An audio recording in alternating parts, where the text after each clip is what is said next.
ಪಾರ್ಟಿಯವರು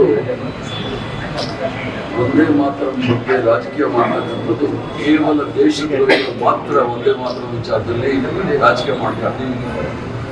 ಭಾರತೀಯ Janata party, RSS, Hindu Mahasabha ಈ ಒಂದು ಪವಿತ್ರವಾದ ಭೂಮಿಯಲ್ಲಿ ಜನ್ಮ ತಾಳೋದಕ್ಕಿಂತ ಮೊದಲು 1896ನೇ ಇಸ್ವಿಯಿಂದ ಕಾಂಗ್ರೆಸ್ಸಿಗರು ಮತ್ತು ಭಾರತ ದೇಶದ ಪ್ರತಿಯೊಬ್ಬರೂ ಸಹ ಒಂದೇ ಮಾತ್ರ ರಾಷ್ಟ್ರಗಾನವನ್ನು ಸ್ವತಂತ್ರ ಹೋರಾಟದ ಮೂಲಕ ಬ್ರಿಟಿಷರ ವಿರುದ್ಧ ಹೋರಾಟ ಮಾಡಲಿಕ್ಕೆ ಅದು ದೊಡ್ಡ ಗೀತೆ ಆಗಿತ್ತು.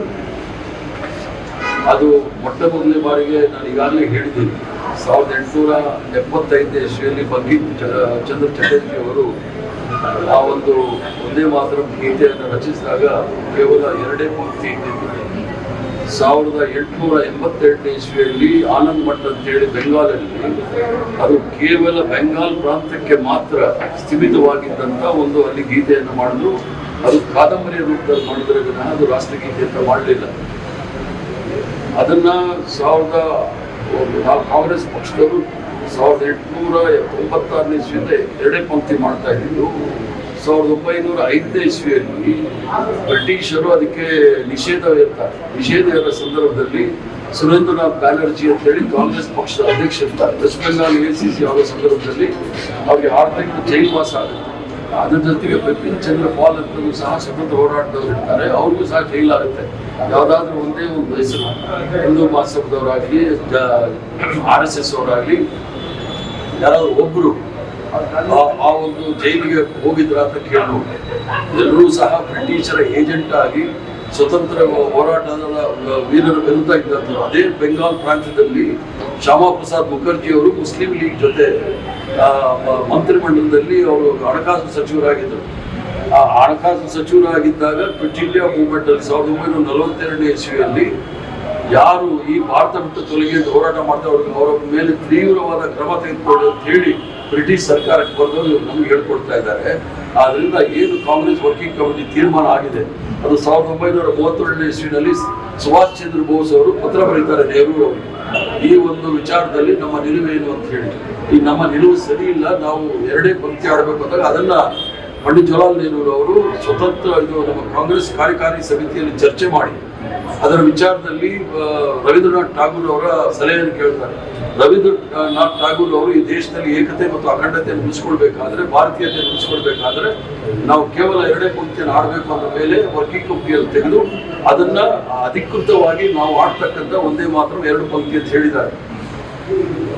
ಈ ದೇಶದ ತ್ರಿವರ್ಣ ಧ್ವಜಕ್ಕೆ, ಈ ದೇಶದ ಸಂವಿಧಾನಕ್ಕೆ, ಈ ದೇಶದ ಜಾತ್ಯತೀತ ತತ್ವಕ್ಕೆ ಮತ್ತು ರಾಷ್ಟ್ರಗೀತೆ ರಾಷ್ಟ್ರಗಾನಕ್ಕೆ ಸಾವಿರಾರು ಜನ ಅದಕ್ಕೆ ಹೋರಾಟ ಮಾಡಿದ್ದಾರೆ, ಪ್ರಾಣ ಕಳ್ಕೊಂಡಿದ್ದಾರೆ.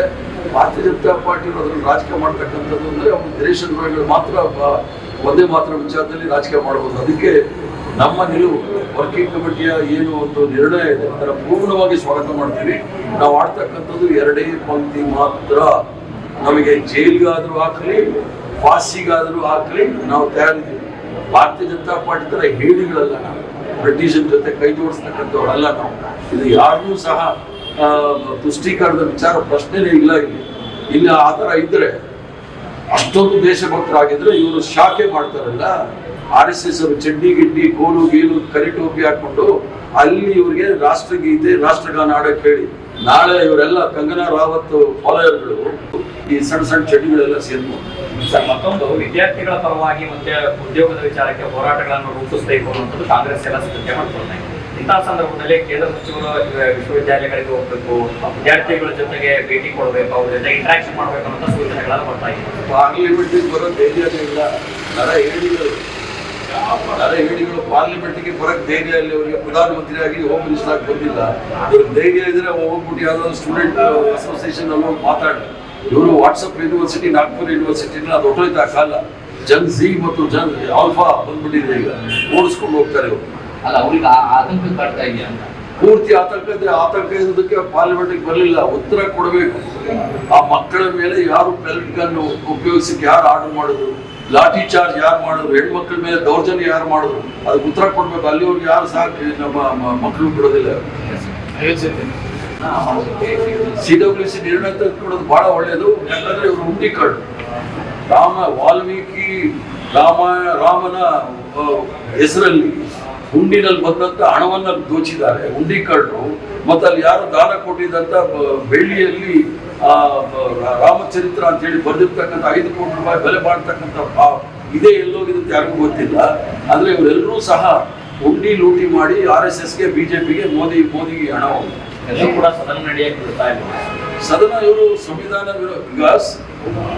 ಇವ್ರಿಗೆ ಏನಾದ್ರು ಅಷ್ಟೊಂದು ಕಾಳಜಿ ಇದ್ರೆ ವಾಲ್ಮೀಕಿ ಅದೇನೋ ಗಲಾಟೆ ಮಾಡ್ತಾ ಇದ್ದಾರೆ. ಸದನದ ನಿಯಮ ಇದೆ, ನಿಯಮದ ಚೌಕಟ್ಟಿನಲ್ಲಿ ಚರ್ಚೆ ಮಾಡಕ್ ಬರಲಿ. ಏನೂ ನಿಯಮ ಇಲ್ಲ. ನಾವು ಹೇಳಿದ್ ಕೇಳಬೇಕು ಅಂದ್ರೆ ನೀವು ಹಿಟ್ಲರ್ ಶಾಹಿನ ಚರ್ಚೆ ಮಾಡ್ಲಿ, ಅದಕ್ಕೆ ನಾನು ಸಿದ್ಧ ಚರ್ಚೆ ಮಾಡಕ್ ತಯಾರಿಲ್ಲ. ಅಂದ್ರೆ ಇವರು ದಲಿತ ವಿರೋಧಿ ಖರ್ಗೆ ಸಾಹೇಬರಿಗೆ ಅಲ್ಲಿ ಭಾಷಣ ಮಾಡಿ ಬಂದ್ರೆ ಶುದ್ಧಿ ಮಾಡಿದ್ರು.